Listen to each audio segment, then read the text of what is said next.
Rajkot rural ડિસ્ટ્રિક્ટમાં સામાન્ય લોકો પોતાના જીવન શાંતિપૂર્ણ રીતે અને ભયમુક્ત વાતાવરણમાં જીવી શકે એના માટે રાજકોટ રૂરલ ડિસ્ટ્રિક્ટ પોલીસનું ભરસક પ્રયત્ન રહેશે. મારું જે ફોકસ છે અહીંયા રાજકોટ રૂરલના એસપી તરીકે કોર પોલીસિંગ ઉપર મારો ફોકસ રહેવાનું છે. કાયદો અને વ્યવસ્થાની સ્થિતિ જળવાઈ રહે, કોઈ પણ પ્રકારના દંગા ફસાદ, કમ્યુનલ રાઇટિંગ, કાસ્ટ વાયલન્સ એ નહીં થાય એના ઉપર અમારું સંપૂર્ણ ફોકસ રહેશે. એના સિવાય જે કોર પોલીસિંગના બીજા ભાગ છે prevention and detection of crime, એના ઉપર પણ સંપૂર્ણ ધ્યાન અમારા દ્વારા અને અમારી ટીમ દ્વારા આપવામાં આવશે.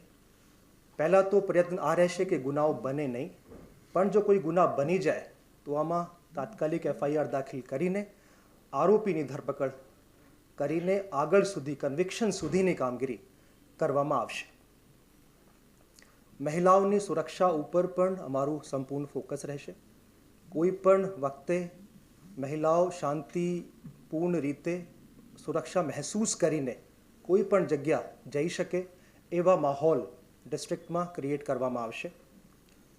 સાયબર ક્રાઇમ એક અમારા બીજું ફોકસ એરિયા છે. આમાં આપ લોકોને ખબર છે કે સાયબર ક્રાઇમના જે ગુનાઓ છે દિન પ્રતિદિન વધતો જાય છે. એના માટે અમારું જે પ્રયાસ છે એ લોકો સુધી પહોંચવાનું, અવેરનેસ કાર્યક્રમ યોજવાના, લોકોમાં જાગૃતિ કેવી રીતે આમાં ફેલે એના સંબંધમાં અમારા દ્વારા નિરંતર પ્રયાસો કરવામાં આવશે. પેમ્ફલેટ મારફતે, સોશિયલ મીડિયા મારફતે, સેમિનાર મારફતે અધિકતમ લોકો સુધી પહોંચવાનો અમારો પ્રયાસ રહેશે, જેથી કરીને સાયબર ક્રાઇમ સંબંધમાં લોકો ઉપર ફક્ત એક ફોન આવે તો પણ લોકોને ખબર પડી જાય કે આ ફ્રોડ કોલ લાગે છે. લુખ્ખા તત્વો જે છે એન્ટી સોશિયલ એલિમેન્ટ્સ, આ લોકો વિરુદ્ધમાં પોલીસ દ્વારા કડકમાં કડક પગલાં લેવામાં આવશે. પાસા અને તડીપારની કાર્યવાહી કરવામાં આવશે. અને જે રીઢા ગુનેગારો છે, અનેક સિન્ડિકેટના ભાગરૂપે કામ કરે છે, આ લોકો વિરુદ્ધમાં જે સ્પેશિયલ એક્ટ ગુજરાતમાં છે ગુસ્સી ટોક, તે મુજબ કાર્યવાહી કરવામાં આવશે. એસપી તરીકે પોલીસ વેલફેર એક મારું ઇમ્પોર્ટન્ટ ફોકસ્ડ એરિયા રહેશે. જે કર્મચારીઓ છે કોન્સ્ટેબલથી લઈને અને DYSP શ્રીઓ સુધી જે પણ અધિકારીની અથવા કર્મચારીની કોઈ પણ ફરિયાદ રહેશે એના નિરાકરણ કરવાનું પ્રયાસ કરવામાં આવશે. અને રાજકોટ જિલ્લા પોલીસ એક ટીમ ભાવના સાથે અમારા આખા ડિસ્ટ્રિક્ટમાં રાજકોટ રૂરલમાં ટીમ ભાવના સાથે રાજકોટ રૂરલ પોલીસ કામ કરશે. લોકો કોઈ પણ વખતે મારી પાસે આવી શકે છે એપોઇન્ટમેન્ટ લીધા વગર, રજા સિવાયના દિવસોમાં.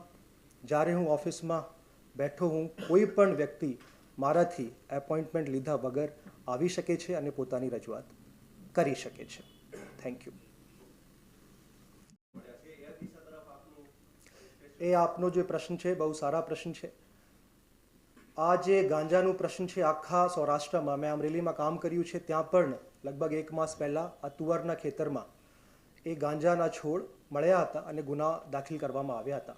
અહીંયા પણ અમે ઇન્ફોર્મર્સના મારફતે આ જે માહિતી છે આ ભેગી કરવાનો પ્રયાસ કરીશું અને આમાં ગુનો દાખલ કરવામાં આવશે. એના સિવાય ડ્રોન મારફતે પણ આ કયા ખેતરમાં શું છે, ડ્રોન મારફતે પણ એના અનુમાન લગાડવાનો પ્રયાસ કરવામાં આવશે. અને કોઈ પણ માહિતી કોઈની પાસે હોય, હું આપના માધ્યમથી કહેવા માગું છું, તો પોલીસ પાસે પહોંચાડે. પોલીસ તાત્કાલિક આમાં આગળની કાર્યવાહી કરશે. રાજકોટ આજુબાજુ ઇન્ડસ્ટ્રીઝ જો વધારે છે. થોડા સમય પહેલા ચંડી બનિયાન ધાડી ટોળકીએ ઘણા બધા ઇન્ડસ્ટ્રીઝ એરિયાને નિશાન બનાવ્યા હતા અને ખાસ ઇન્ડસ્ટ્રીઝ એરિયા વિસ્તારમાં દેશી દારૂનું પ્રમાણ ને બધું પણ વધુ જોવા મળે છે. એ બાબતે જે ક્રિમિનલ ગેંગ્સ છે કોઈ પણ જગ્યાથી આવતા હોય, અમારી LCB ટીમ અહીંયા બહુ સક્ષમ છે. કોઈ પણ પ્રકારના ગુના બને સૌથી પહેલાં અમારા ગુના દાખલ કરવાનો પ્રયાસ રહેશે. એના પછી ટેકનિકલ અને હ્યુમન ઇન્ટેલિજન્સના માધ્યમથી આ ગુનાઓ ડિટેક્ટ કરીને ગુનેગારોને જેલની સલાખોના પાછળ ધકેલવામાં આવશે.